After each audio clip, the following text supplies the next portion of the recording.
Hello friends, आपका मेरे channel पर स्वागत है। आज जो हमारा कल 15 चैप्टर था वो कंप्लीट हो गया है। आज हम 14 चैप्टर के बारे में पढ़ेंगे। इसमें आपका क्या है, इसमें आपका गुणनखंड है कि आपको कुछ मतलब इक्वेशन दी हुई होगी तो आपको उसका गुणनखंड बताना है। तो आज हम इसकी जो है वो फर्स्ट एक्सरसाइज करेंगे। इसमें आपके 3 तरह के सम हैं। पहले में हमें बताना है कि सार्व गुणनखंड जो है वो कैसे होगा और इसका क्या होगा, मतलब आपको कुछ इक्वेशंस दी गई हैं। दूसरे में हमें व्यंजकों के गुणनखंड करके बताने हैं और तीसरे में भी हमें गुणनखंड ही करके दिखाने हैं। तो ये देखिए, ये बहुत इजी चैप्टर है। अगर आपको एक बार समझ में आ गया, अच्छे से क्लियर हो गया तो ये बहुत आसान है, आपको इसमें कोई दिक्कत नहीं होगी। तो आप वीडियो को बिना स्किप किए देखिएगा। आज हम इसके जो है वो मतलब तीनों टाइप कर लेंगे, तो आप जो है वो इस एक्सरसाइज को फिर प्रैक्टिस कर सकते हैं आप इसकी। और ये गुणनखंड बनाना आपके एनएनएमएस एग्जाम में भी आएगा, तो आपको इसे अच्छे से समझना बहुत जरूरी है। इसमें मतलब जो इसमें हम थर्ड टाइप के सम करेंगे, उस तरह के सम जो है वो आपके पेपर में आएंगे।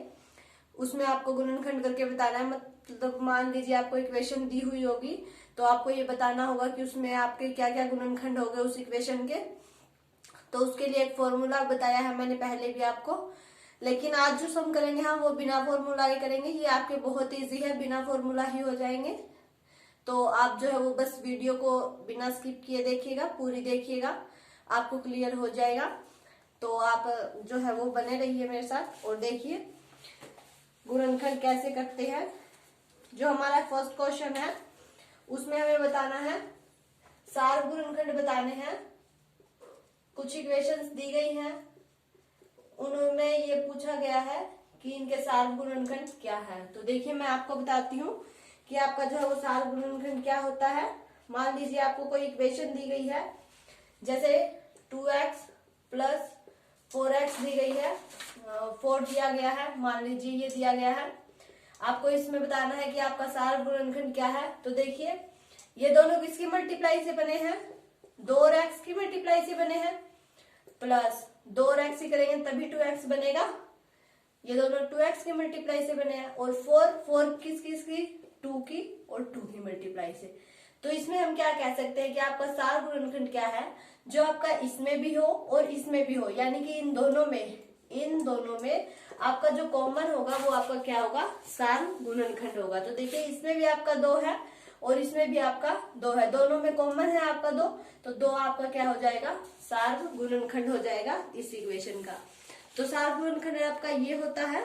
चलिए हम इसे आगे देखिए, इसके कुछ क्वेश्चन देखते हैं एक्सरसाइज के। जैसे देखिए फर्स्ट क्वेश्चन आपका दिया गया है 12x और 36, ये आपका दिया गया है, कोमा ही है यहाँ पर, प्लस माइनस नहीं है। हर इक्वेशन में आपको कोमा ही दिया गया है। अब हमें ये बताना है कि मान लीजिए आपको ये 2 दिए गए हैं अलग अलग, हमें इनमें सार्व गुणनखंड बताना है कि क्या रहेगा। तो देखिए 12x है, 12x को हम 2 मल्टीप्लाई 6 मल्टीप्लाई x ये लिख सकते हैं हम इसे, 2 मल्टीप्लाई 6, 6 दूनी 12 x ये लिख सकते हैं हम इसे। और 36 को हम क्या लिख सकते हैं, देखिए 36 को हम 12 तिया 36 मल्टीप्लाई x ये लिख सकते हैं। और फिर 12 को हम क्या लिख सकते हैं, 2 मल्टीप्लाई 6। इसको हम देखिए, इसको हम ऐसे कन्वर्ट कर सकते हैं 12 मल्टीप्लाई 3 मल्टीप्लाई x। फिर इसे कैसे कन्वर्ट कर सकते हैं, 2 मल्टीप्लाई 6, यानी कि इसके और भी गुणनखंड कर सकते हैं। अब अगर आप करना चाहें तो इसके भी कर सकते हैं, 2 मल्टीप्लाई 3 कर सकते हैं, यहाँ भी हो जाएगा 2 मल्टीप्लाई 3। तो मान लीजिए आप जहां तक आप करना चाहे वहां तक कर सकते हैं। या फिर देखिए आपको तो यही देखना है कि सार्व गुणनखंड क्या है इसके अंदर, फिर आपको बाद में मल्टीप्लाई करनी पड़ेगी। तो इससे अच्छा है आप ये देख लीजिए कि इन दोनों में आपका कॉमन क्या है। कॉमन का मतलब आप समझ गए, यहाँ भी 4x है और मान लीजिए यहाँ भी 4 है, तो इन दोनों में 4 जो है वो आपका क्या हो जाएगा, कॉमन हो जाएगा। मान लीजिए इस तरह से। तो देखिए यहाँ पर 12 दिया गया है और यहाँ पर 36 है, तो इसे हम अगर हम 12x ही रहने दें और इसे हम लिख देगी 12 मल्टीप्लाई 3, 12 तिया 36, इस तरह से लिख दे तो आपका क्या हो जाएगा। तो देखिए इसमें भी आपका 12 है और इसमें भी आपका 12 है, तो आपका जो सार्व गुणनखंड होगा वो क्या हो जाएगा, सार्व गुणनखंड आपका क्या हो जाएगा 12 हो जाएगा, क्योंकि वो 12 इसमें भी है और इसमें भी। हमें तो सिर्फ कॉमन ही बताना है। देखिए आप इस तरह से सॉल्व कर लेंगे तो भी कोई दिक्कत नहीं है। फिर देखिए इसमें 2 है, इसमें 2 है, तो आपका 2 कॉमन आ जाएगा। फिर देखिए इसमें 2 है, इसमें फिर से 2 है, तो 2 कॉमन आ जाएगा। फिर इसमें 3 कॉमन है, इसमें भी 3 है, तो 3 कॉमन आ जाएगा। तो 2 2 जा 4, 4 3 जा 12, आना वही 12 है आपका। अब आप यूँ देख लीजिए कि आप इस तरह से करना चाहते हैं, मतलब इनके जितने गुणनखंड हो सके उतने गुणनखंड करके करना चाहते हैं, या फिर आप जो है वो डायरेक्ट भी देख सकते हैं। मान लीजिए ये 12 है, तो इसे देख ले कि ये 12 के पाड़े में अगर आता है तो इसे वैसे ही लिख ले, तो फिर इसमें सार गुणनखंड हमारा 12 ही हो जाएगा।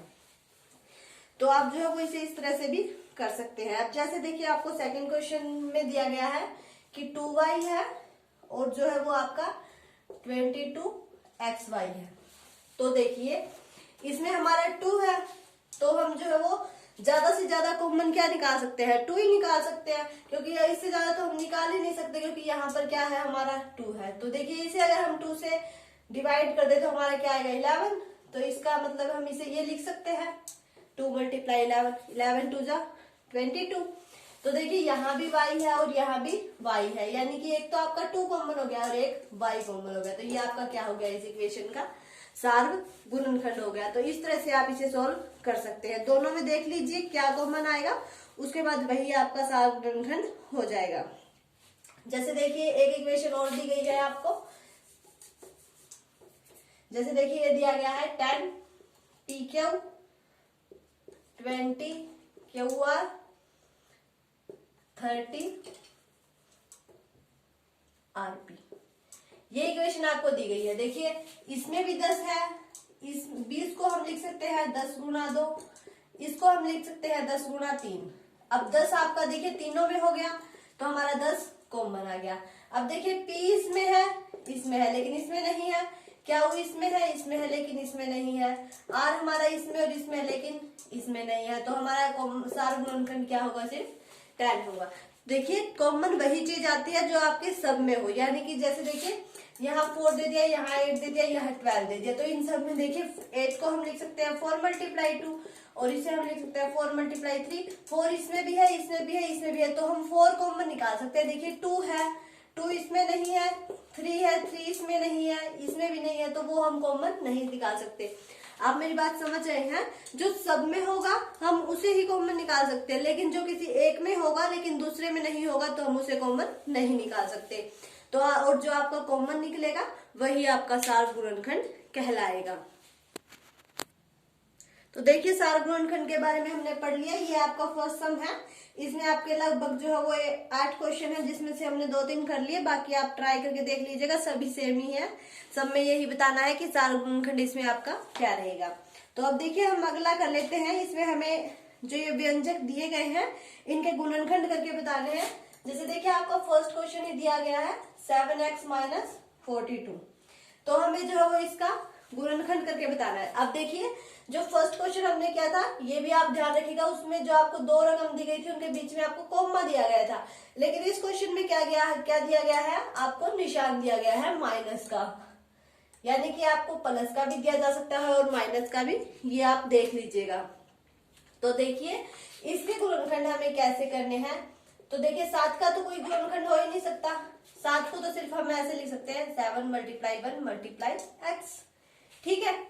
अब देखिए 42 है, अब देखिए इसमें से हम 7 कॉमन निकाल सकते हैं। अगर 42 भी जो है अगर इसे हम 7 से डिवाइड कर दें तो देखिए 7 6 जा 42, यानी कि जो जब 7 के हम 6 के साथ मल्टीप्लाई करेंगे तो हमारा 42 आएगा, है ना। तो देखिए इसे अगर हम ऐसे लिख दे कि 7 × 6 लिख सकते हैं, इसे ऐसे कोई दिक्कत नहीं है। तो देखिए इसमें भी 7 है और इसमें भी 7 है, तो इसमें 7 कॉमन निकल गया। यहाँ क्या बच गया हमारा x बच गया, माइनस का निशान ये, और यहाँ क्या बच गया 6। तो ये क्या हो गया इस इक्वेशन का गुणनखंड। तो आप देखिए इसे आसानी से कर सकते हैं। 7x है, इसे ऐसे लिख लीजिए, माइनस 42 है, इसे हम कैसे लिख सकते हैं, 7 की अगर हम 6 के साथ मल्टीप्लाई करेंगे तो हमारा 42 आएगा। तो देखिए 7 दोनों में हो गया तो हमारा बाहर निकल जाएगा, अंदर हमारा क्या बच जाएगा x - 6। अब देखिए आप इसे अंदर मल्टीप्लाई करके देख लीजिए, 7 की x के साथ करेंगे तो 7x, 7 6 जा 42 और ये माइनस का निशान। तो ये आपकी वही इक्वेशन फिर से बन गई। तो देखिए इस तरह आपका जो है वो व्यंजकों के हम गुणनखंड कर सकते हैं। सेकंड क्वेश्चन में आपको यही करना है। देखिए एक क्वेश्चन और कर लेते हैं हम। जैसे ये दिया गया है आपका +20z3, ठीक है। ये क्वेश्चन आपके पेपर में भी आएंगे एनएमएमएस में, तो इनकी आप अच्छे से रिवीजन रखिए। तो देखिए ये 16 है, इसे हम 4 × 4 लिख सकते हैं z। ये हमारा 20 है, 20 भी आता है 4 के पहाड़े में, 4 5 20, 5 20 z3। अब देखिए यहाँ एक z है, यहाँ पर z3 है, मीन्स z जो है वो हमारे 3 बार है। तो अब देखिए इनमें हमारा क्या कॉमन आता है, 4 इसमें है, 4 इसमें है, तो 4 कॉमन आ गया। अब देखिए मान लीजिए ये इसका मल्टीप्लाई नहीं है, तो ये z है और ये भी हमारा एक z है, तो एक z हमारा कॉमन आ गया। तो अब देखिए अंदर हमारा क्या बच गया, -4 प्लस ये माइनस जो है वो सिर्फ इसके साथ है, इसके अंदर नहीं लेके जाना है, कहीं इसके साथ भी कर दो, ये सिर्फ इसके साथ है, तो -4 प्लस। अब देखिए यहाँ क्या बच गया, 5 बच गया। ये दोनों तो हमारे बाहर ही निकल गए, ये देखिए 5 और z का स्क्वायर। तो ये जो है वो हमारा इसका गुणनखंड हो गया। तो देखिए आप इसे कर सकते हैं। 66 जो 16 है इसे हमने 4 × 4 कर दिया, एक z है। 20 है, इसे हमने 4 × 5 कर दिया, z3 है तो 3 z हो गए हमारे। फिर यहाँ पर एक है तो हम सिर्फ एक ही बाहर निकाल सकते हैं, 3 नहीं निकाल सकते, तो हमने जो है वो एक निकाल दिया बाहर। तो हमारा यहाँ पर तो -4 बच गया, प्लस यहाँ पर क्या बच गया, 5z3। अब आप इसके अंदर मल्टीप्लाई करके देख सकते हैं, 4 4 जा 16, -16z प्लस 4 5 जा 20, z2 ये है, एक ये आ गई तो z3। आपकी वही इक्वेशन फिर से तैयार हो गई। तो देखिए ऐसे करके जो है आपको गुणनखंड बनाने हैं। बहुत आसान क्वेश्चन है, बहुत देखिए एक क्वेश्चन और करते हैं। जैसे देखिए ये दिया गया है आपका 5x² y -15xy²। इसका भी हमें वैसे ही गुणनखंड बनाना है, इसमें भी कोई दिक्कत नहीं आनी चाहिए। देखिए 5 तो है, 5 को तो हम 5 ही लिख लेते हैं, x² y। अब देखिए 15 जो है इसे हम कैसे लिख सकते हैं, 5 × 3 लिख सकते हैं। आप देखिए ज्यादातर वही बनाने की कोशिश कीजिएगा जो आपका यहाँ हो, ताकि हम उसे कॉमन निकाल सके। तो आपको कुछ ऐसा ही बनाना होगा कि जिसे हम कॉमन निकाल सके, तो आपको सेम सेम चीजें बनानी होगी। तो देखिए 15 को 5 × 3 हम लिख सकते हैं, कोई दिक्कत नहीं है। फिर x² अब ये भी ध्यान रखिए, यहाँ x का स्क्वायर है और यहाँ y का स्क्वायर है। इसका क्या मतलब है कि यहाँ x 2 बार है और यहाँ y 2 बार है, ठीक है। यहाँ x 2 बार है और यहाँ y 2 बार है, तो ये आपका इस तरह से है। तो अब देखिए इसमें क्या कॉमन निकलता है, एक तो 5 कॉमन निकल गया, एक x कॉमन निकल गया, एक y कॉमन निकल गया। क्योंकि देखिए xy इसमें भी है, xy इसमें भी है, लेकिन क्या है कि इसमें x जो है वो 2 बार है और इसमें y 2 बार है। तो इस साइड एक x बच जाएगा हमारा और इस साइड एक y बच जाएगा। तो यहाँ तो हमारा क्या बच गया, x माइनस यहाँ क्या बच गया, 3 भी तो बचा हुआ है, 3y। यहाँ एक y फालतू था तो y बच गया, एक y बाहर निकल गया। यहाँ 2x थे तो एक x बाहर निकल गया और एक अंदर बच गया। यहाँ 15 था तो 3 जो है वो अंदर बच गया और 5 बाहर निकल गया। तो इस तरह से जो आप है वो क्वेश्चन के गुणनखंड आप कर सकते हैं, इनमें आपको कोई दिक्कत नहीं होनी चाहिए। देखिए अब हम इसके थर्ड पार्ट पर आ गए हैं, इसमें भी हमें गुणनखंड ही करके दिखाने हैं। जब देखिए इसमें आपका फर्स्ट क्वेश्चन दिया गया है x² plus xy plus 8x plus 8y ये दिया है, तो हमें इसका गुणनखंड करना है। तो देखिए बहुत आसान है, आप कैसे करेंगे, ये आपके दोनों सेम है, इनमें से हम x दोनों में बाहर निकाल सकते हैं, ठीक है। या फिर हम इन दोनों में से भी x बाहर निकाल सकते हैं, हम इन दोनों में से y भी निकाल सकते हैं बाहर। आपका जैसे मन करे आप वैसे कर लीजिए, कोई दिक्कत नहीं है। देखिए हम पहले ऐसे करते हैं, इनमें से हम बाहर निकालते हैं, ठीक है। यहाँ x 2 है, यहाँ x 1 है, तो हम एक ही x बाहर निकाल सकते हैं, तो एक x बाहर निकल गया। यहाँ क्या बच गया, देखिए इसे हम ऐसे लिख सकते हैं x × x, एक बाहर निकल गया तो एक तो बच गया अंदर, तो एक ये हो गया, प्लस x बाहर निकल गया, y अंदर बच गया, ठीक है, प्लस अब देखिए इनमें से हम यहाँ भी 8 है और यहाँ भी 8 है, यहाँ x है पर यहाँ नहीं है, यहाँ y है तो यहाँ नहीं है, तो x y तो हम बाहर नहीं निकाल सकते। तो देखिए 8 हम बाहर निकाल सकते हैं, तो 8 निकल गया x प्लस y, ठीक है। अब देखिए जब भी आप गुणनखंड करेंगे तो ये आपकी मतलब निशानी कर लीजिए या कुछ भी कर लीजिए, ये दोनों आपकी जो है वो सेम आनी चाहिए। जब भी आप किसी मतलब इक्वेशन के गुणनखंड करेंगे तो आपको ध्यान रखना है कि ये आपकी दोनों की सेम आनी चाहिए। अगर यहाँ प्लस है तो यहाँ भी प्लस ही होगा, यहाँ माइनस है तो यहाँ भी माइनस होगा, अगर आपने गुणनखंड सही किए हैं तो ये निशानी है। तो देखिए ये दोनों सेम है हमारी, ये भी और ये भी, तो इनमें से हमें क्या करना है, एक लेनी है x प्लस वाई, या फिर यूं लगा लीजिए इनको हमने कॉमन निकाल लिया बाहर, एक आ गया x प्लस वाई, तो अंदर हमारा क्या बच गया, यहाँ x बच गया और यहाँ प्लस का 8, तो ये दोनों क्या हो गए, इसके गुणनखंड हो गए। आप ऐसे भी निकाल सकते हैं, देखिए इनमें से अगर आप x बाहर निकालते हैं तो एक x आपका यहाँ बच जाएगा, प्लस आपका यहाँ 8 बच जाएगा, इनमें से आप y बाहर निकालते हैं प्लस, तो यहाँ आपका x और यहाँ आपका 8, तो देखिए इन दोनों को अब हम कॉमन निकालते हैं तो x प्लस 8 और x प्लस वाई आपका सेम आएगा। आप कैसे भी कर सकते हैं, कोई दिक्कत वाली बात नहीं है, लेकिन जो है वो आपको ऐसे दिया गया है तो आप कैसे भी कीजिए, कोई गलती नहीं होगी, गुणनखंड बन जाएंगे।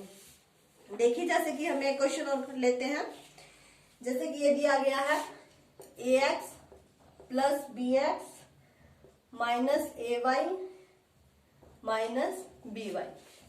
अब देखिए इनमें मैं बताऊं आपको, देखिए इसमें आपको 8 दिया गया था, इसलिए आपको ये दो तरह से बन रहा था, चाहे आप इन दोनों में से निकाल लीजिए या इन दोनों में से कोई, ऐसे ही देखिए अब इसमें भी ab xy है, तो इसमें भी आपकी कोई दिक्कत नहीं है, तो आप इनमें से निकाल लीजिए, या अगर आप xy का करना, मान लीजिए x आप बाहर निकालना चाहते हैं तो इन दोनों का निकाल लीजिए, और अगर आप चाहते हैं कि मैं तो a बाहर निकालूं तो आप इन दोनों का निकाल लीजिए, आपकी लास्ट में आना आपका सेम ही है, चाहे आप कैसे भी निकालिए। देखिए ax प्लस bx है, इसमें से हमने x बाहर निकाल लिया, यहाँ क्या बच गया a, यहाँ क्या बच गया b।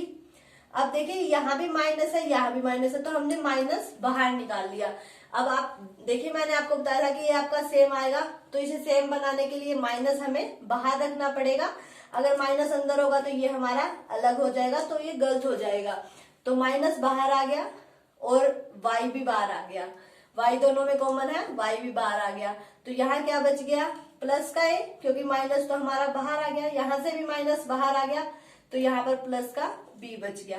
तो आपका इक्वेशन क्या बन गई, a प्लस बी और x माइनस वाई, ठीक है। अब अगर आप चाहते हैं कि मैं तो a बाहर निकालूं तो भी कोई दिक्कत नहीं है, आप a बाहर निकाल लीजिए, आपका बच जाएगा अंदर x माइनस वाई। अब इसमें से जब आप b बाहर निकालेंगे तो प्लस का आपका b बाहर निकल जाएगा, अंदर क्या बच जाएगा, x माइनस वाई। अब x माइनस वाई कॉमन निकाल लीजिए, a प्लस बी, कैसे भी कर लीजिए, आना आपका सेम ही है। अगर आपको ये मान लीजिए सेम दिए गए हैं, यहाँ भी 8 है, यहाँ भी 8 है, x y है, तो भी आप ऐसे दोनों तरह से कर सकते हैं। a भी दिया गया है तो भी, अगर आपको कोई इक्वेशन दी गई है तो भी आप देख लीजिए कि किसके बारे में क्या आता है, आपको जैसे ठीक लगे आप उसे वैसे कर सकते हैं।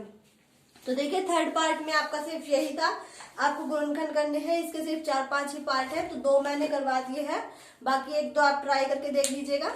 जो आप इस तरह के गुणनखंड करेंगे आपके पेपर में वो वैसे ही आएंगे। वैसे इसका एक फॉर्मूला भी है, अगर हमें x की वैल्यू निकालनी हो तो हम ऐसे भी कर सकते हैं, minus b plus minus root of b square minus 4ac by 2a। हम इसके द्वारा भी इनके गुणनखंड निकाल सकते हैं, लेकिन अभी ये बहुत सिंपल है, बहुत सिंपल सम है, तो आप इन्हें सीधा भी कर सकते हैं, कोई दिक्कत नहीं होगी। तो गुणनखंड निकालना अगर आपको एक बार आ गया तो आपको कोई दिक्कत नहीं होगी, तो आप जो है वो ट्राई करके देखिएगा, आपको आ जाएगा, बहुत आसान है। ये आपका 14.1 के कुछ सम थे, ये हमने किए, कुछ आप ट्राई करके देखिएगा, हो जाएंगे। आपके पेपर में भी ऐसे सम आएंगे, तो ये ट्राई तो करके ही देखना पड़ेगा। तो 14.2 कल करेंगे। आज के लिए इतना ही। अगर आपको मेरी वीडियो अच्छी लगे तो इसे लाइक कीजिए, ज्यादा से ज्यादा शेयर कीजिए, और अगर आप मेरे चैनल पर नए हैं तो इसे सब्सक्राइब करके बेल आइकन दबा लें, ताकि आपको मेरे आने वाले वीडियो के नोटिफिकेशन मिलते रहे और आप अपने एग्जाम की तैयारी जारी रख सके। Thank you.